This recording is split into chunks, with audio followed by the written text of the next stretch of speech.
Essa é a aula de programação concorrente da disciplina Técnicas de Programação Avançada.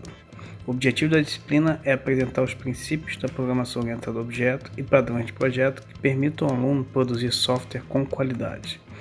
Nessa aula vamos falar sobre programação concorrente e as formas de fazer isso em Java. A programação concorrente acontece quando tarefas independentes do mesmo sistema precisam compartilhar recursos para realizar as suas atividades. Como tarefa, vamos entender todo o conjunto de instruções que possuem dependências entre si, ou seja, precisam ser feitos em uma sequência. Entre os possíveis recursos que podem compartilhar, os mais comuns são compartilhar dados ou processador. No caso específico de não haver compartilhamento de processador, a programação concorrente pode ser chamada de programação paralela. Como exemplo de sistemas que podem se beneficiar do uso de programação concorrente, podemos citar o uso em jogos, onde o processamento de cada jogador é independente e pode ser uma tarefa do sistema, ou o tratamento de recursos diferentes, como som e imagem, podem ser consideradas tarefas independentes. Outra situação é em atividades que possuem processamento lento e precisam demonstrar ao usuário que a aplicação está processando e não travou, como uma aplicação que leva muito tempo para carregar e assim mostra uma tela de abertura, ou então em um processamento lento que mostra uma barra de progresso.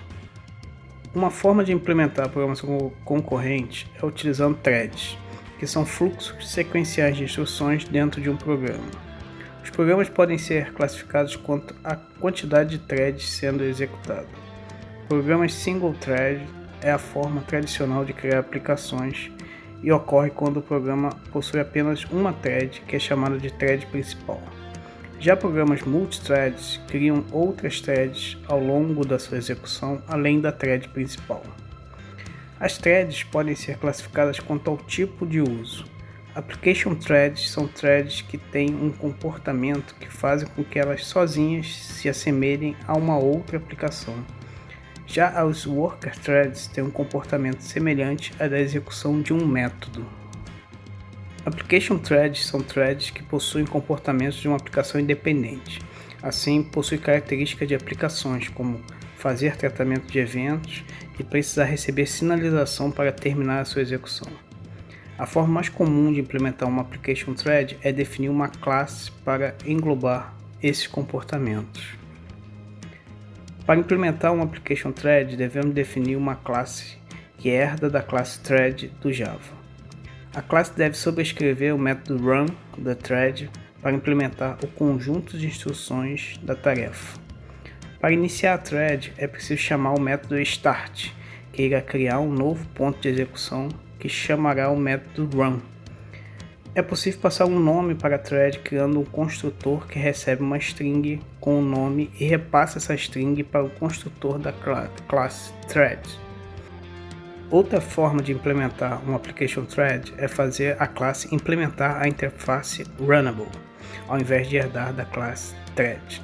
Essa opção é importante, pois a classe criada para ser uma thread pode já ser subclasse de outra classe, impossibilitando ela herdar da classe thread. O resto do processo é semelhante, devendo implementar o método run de runnable para incluir nele o conjunto de instruções de tarefa. Para iniciar a thread é preciso criar um objeto da classe thread que irá receber o objeto runnable no seu construtor, e só então chamar o método start da thread que irá criar um novo ponto de execução que chamará o método run. É possível passar um nome para a thread no construtor do objeto da classe thread.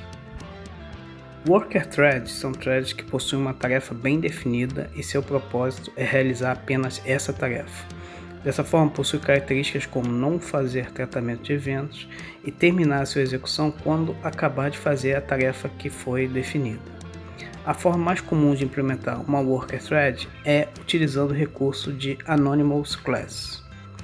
Anonymous Class, ou classe anônima, é uma forma de definir uma classe no momento que for instanciar um objeto dessa classe. Esse tipo de classe são muito utilizadas para instanciar objetos de uma interface ou uma classe abstrata, sem ter que definir toda uma classe que herda ou implementa essa interface ou classe abstrata. O método abstrato da interface ou classe abstrata deve ser definido no momento de instanciar o objeto. Devido a essa forma de uso, não é possível definir mais de um objeto dessa classe sendo criado. Como exemplo, se tivermos uma interface definida com algum método abstrato, para instanciar um objeto dessa classe, podemos definir a instância e, ao chamar o operador new, chamando o construtor da interface, devemos declarar todos os métodos da interface. O mesmo processo é feito para uma classe abstrata, mas apenas os métodos abstratos precisam ser definidos. A worker thread pode ser definida então criando-se um objeto da interface runnable e definindo o método run dinamicamente. Para iniciar a thread, criamos um objeto da classe thread e chamamos o método start. Apesar da independência entre as tarefas, pode ser necessário que elas se comuniquem. A comunicação é a troca de informação entre as tarefas para auxílio na sua finalização. As formas mais comuns de fazer a comunicação é através de troca de mensagens ou através de memória compartilhada. Também pode ser preciso realizar algum nível de sincronização entre as tarefas. A sincronização é o mecanismo que permite a tarefa só alcançar um determinado estado quando outras tarefas alcançarem estados definidos como pré-requisitos. A forma de sincronizar a tarefa mais comum é através da comunicação entre elas. Região crítica é a parte do programa em que threads diferentes podem acessar ao mesmo recurso. É preciso controlar o acesso do recurso para não correr o risco de haver inconsistência no acesso, como acessar um dado que ainda não teve seu valor atualizado ou atualizar um dado que ainda não foi processado com o valor anterior. O Java possui um modificador Synchronizer que define uma região que apenas uma thread pode executar por vez. É preciso realizar o lock da região utilizando um objeto, e regiões que usam o mesmo objeto para fazer o lock terão a execução síncrona. Assim, é possível limitar a execução de regiões críticas por uma thread de cada vez, evitando problemas de inconsistência de acesso. Com esse controle de acesso surgem alguns problemas que precisam ser evitados, como deadlock, quando todas as threads ficam esperando umas às outras liberarem o recurso e ninguém acaba usando o recurso e o processo todo trava. E starvation, quando uma thread não consegue usar o recurso nunca. Para usar o Synchronizer é preciso definir o objeto de lock que será usado e definir a região passando esse objeto como parâmetro. Para que duas ou mais regiões sejam exclusivas entre si, ou seja, só possam uma delas executar de cada vez, é preciso usar a mesma instância do objeto de lock nas execuções. No exemplo, a atualização do atributo e a recuperação de seu valor são feitos um de cada vez. Quando o objeto de lock é o this, podemos usar o Synchronizer sem o parâmetro, como no método getValor, mostrado aqui, ou sincronizando todo o método, como no método setValor, também mostrado aqui.